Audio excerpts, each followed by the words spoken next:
ولا قوة إلا بالله العلي العظيم. أعوذ بالله من الشيطان الرجيم. بسم الله الرحمن الرحيم. الحمد لله رب العالمين بارئ الخلائق أجمعين، والصلاة والسلام على أشرف الأنبياء والمرسلين، شفيع المذنبين ورحمة للعالمين، سبحان الله. سيدنا ونبينا وحبيب قلوبنا وطبيب نفوسنا ومولانا أبي القاسم محمد اللهم صل على محمد وآل محمد وعجل وعلى آله الطيبين الطاهرين المعصومين المظلومين المنتجبين المنتخبين الذين أذهب الله عنهم الرجس وطهرهم تطهيرا. اللهم صل على محمد وآل محمد ولعنة الله على أعدائهم أجمعين من يوم عداوتهم إلى قيام يوم الدين. أما بعد، فقد قال الله تبارك وتعالى في كلامه الأعلى: بسم الله الرحمن الرحيم. وما تدري نفس بأي أرض تموت. صلوات محمد اللهم صل على محمد وآل محمد. صلوات کا پڑھنا عظیم عبادت ہے، بکھر کر نہیں بلکہ مل جل کر بآواز بلند صلوات پڑھیے. اللهم صل على محمد وآل محمد. بار دیگر اس سے بھی بلند تر صلوات پڑھیے. اللهم صل على محمد وآل محمد. سامعین مکرم، حاضرین مجلس، جیسا کہ آپ کے علم میں ہے کہ یہ مجلس ترحیم اور اثار ثواب کی مجلس ہے. ماشاءاللہ.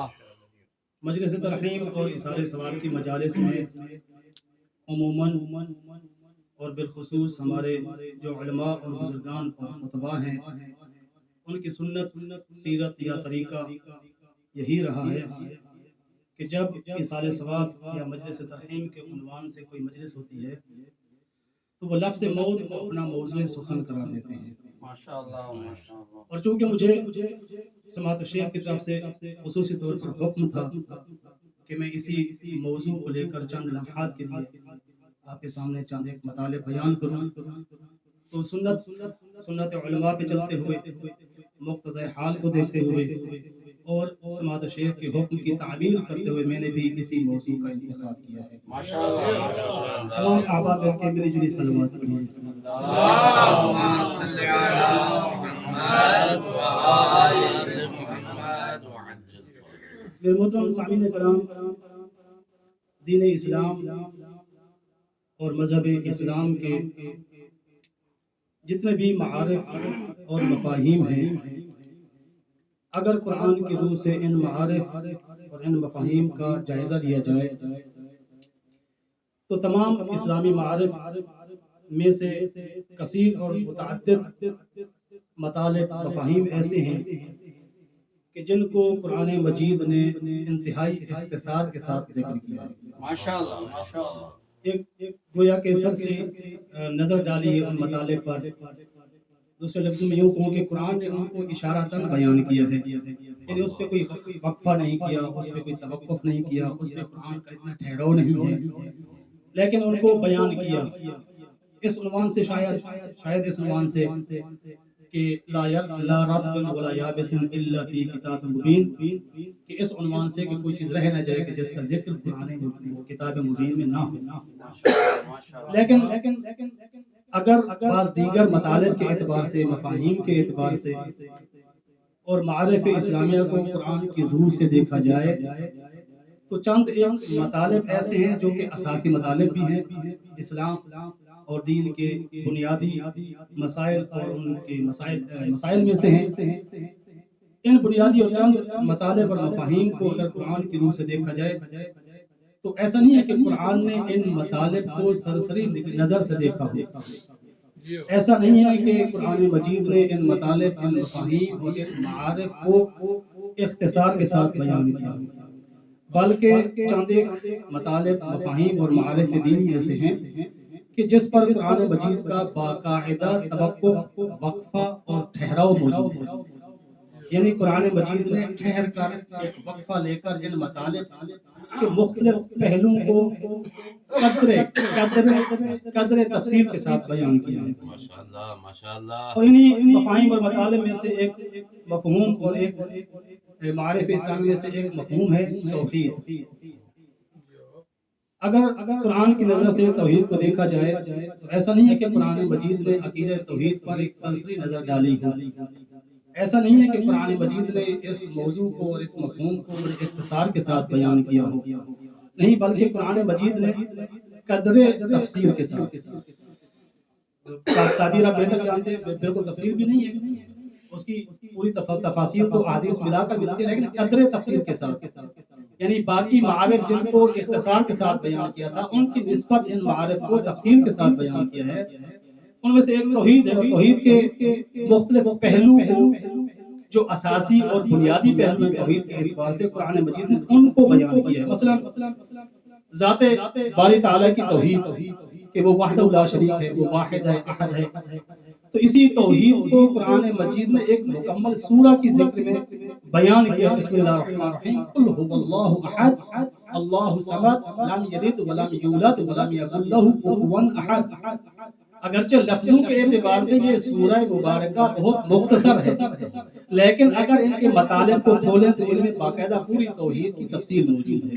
ماشاءاللہ ماشاءاللہ. اسی طرح اگر الوہیت اور عبودیت کے اعتبار سے دیکھا جائے تو قرآن مجید نے عقیدہ توحید کے پہلو کو بھی واضح اور صراحت کے ساتھ بیان کیا ہے.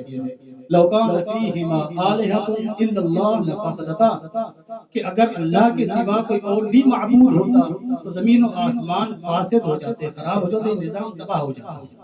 تو قرآن نے جہاں اس آیت کے ذریعے یہ بیان کیا کہ خدا وحدہ لا شریک ہے، وہاں اسی قرآن نے یہ بھی بیان کیا کہ اگر عبادت کے لائق کوئی ذات ہے تو وہ بھی وہی ذات ہے. سبحان اللہ سبحان اللہ. خیر محمد و آل محمد صلوات. اللہم صلی علی محمد و آل محمد. اسی طرح دیگر معارف ہیں. رسالت اور نبوت کا عقیدہ اگر دیکھا جائے قرآن کی نظر سے تو قرآن مجید نے اس مفہوم کو بیان کرنے میں بھی اختصار سے کام نہیں لیا، بلکہ اس میں بھی ایک وقفہ قرآنی موجود ہے، اس پہ توقف اور ٹھہراؤ قرآنی موجود ہے.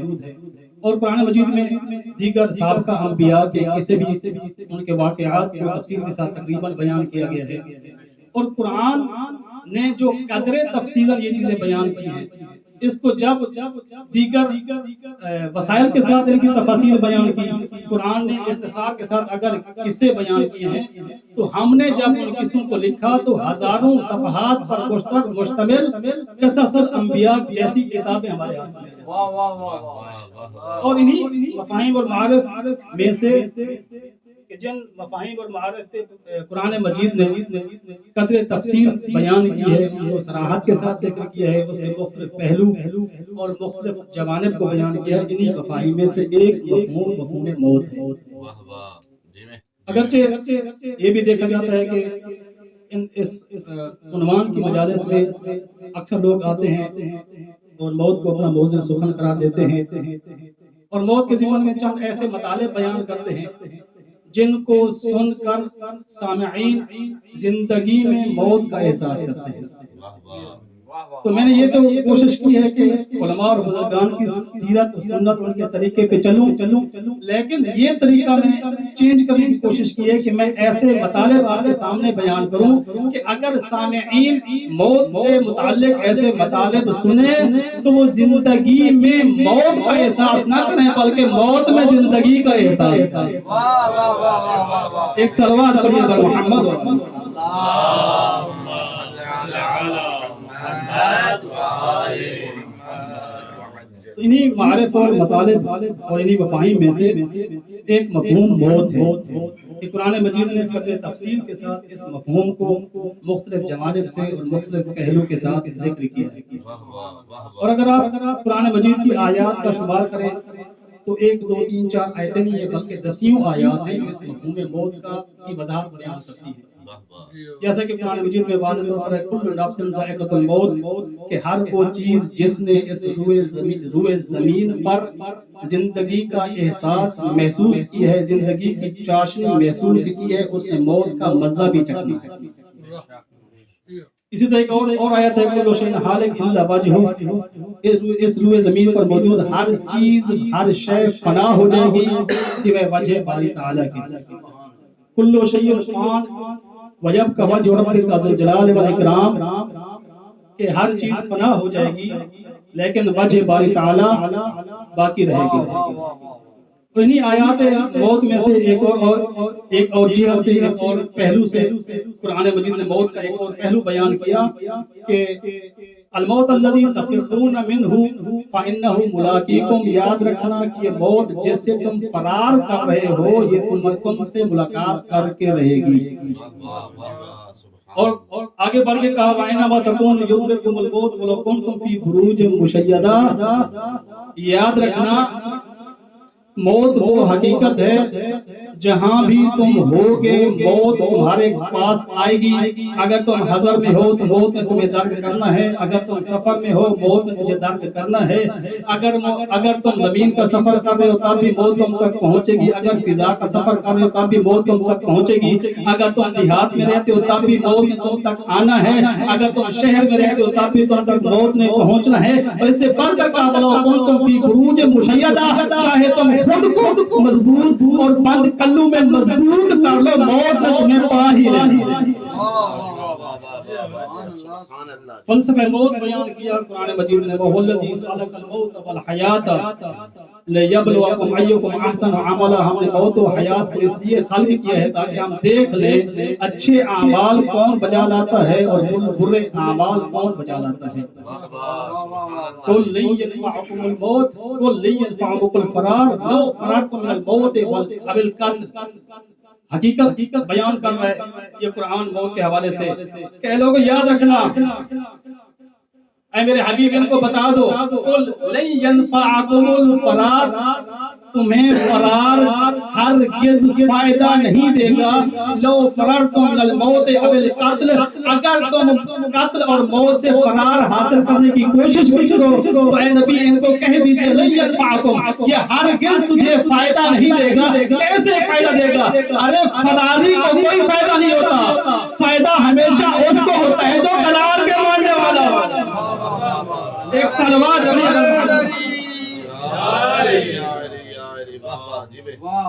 ایک اور پہلو جس کو قرآن مجید نے بیان کیا اور اس پہلو کا تعلق بھی توجہ ہے نا سر کی، اس پہلو کا تعلق بھی کس سے ہے؟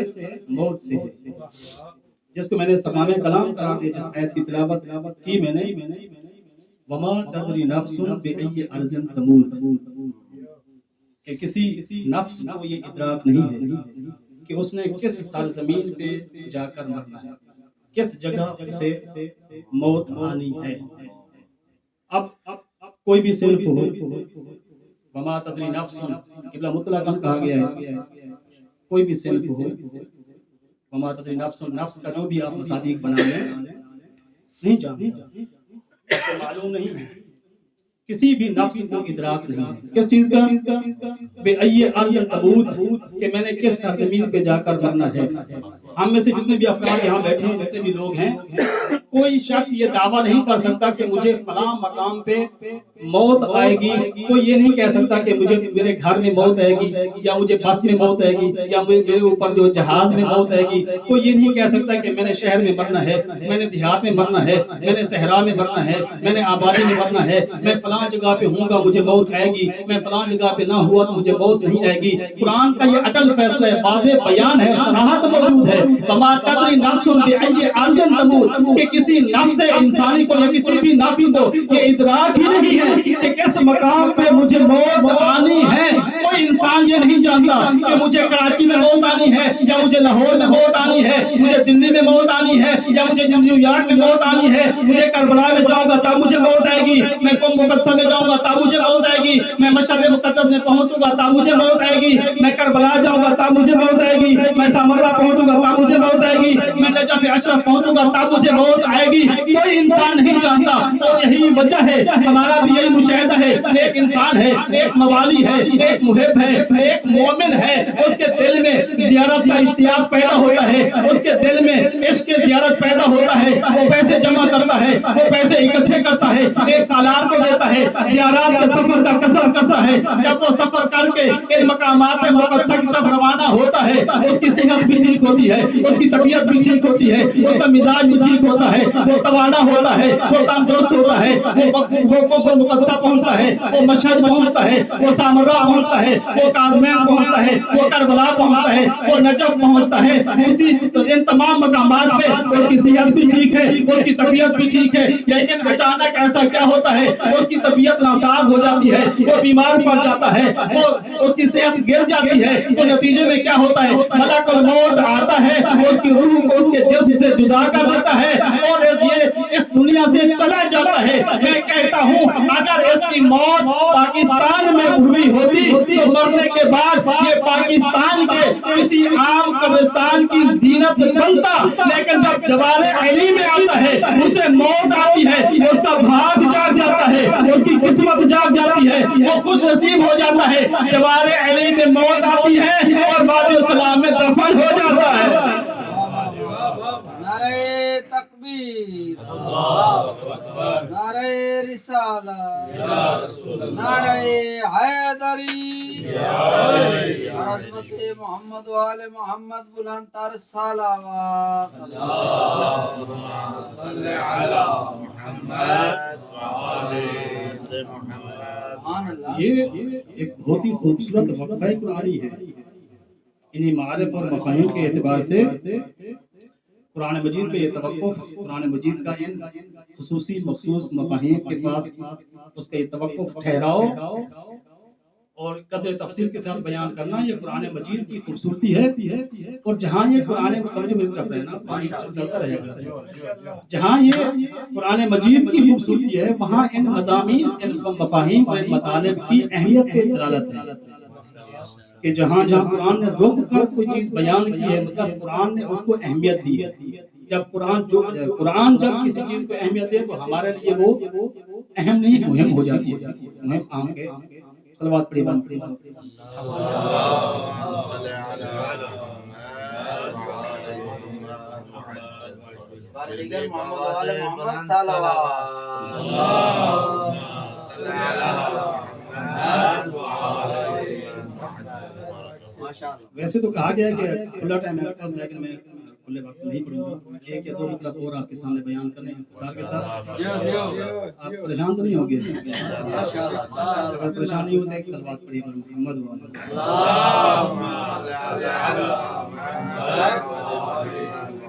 سامعین مکرم, قرآن مجید میں جہاں اس مفہوم اور اس معارف دینیہ میں سے اس نقطے اور اس لفظ کی اہمیت کو بیان کیا ہے, جہاں اس پہ توقف کیا ہے, تو وہاں اس کے مختلف پہلو بیان کیے اور فرمایا وما تدری نفس بأی ارض تموت.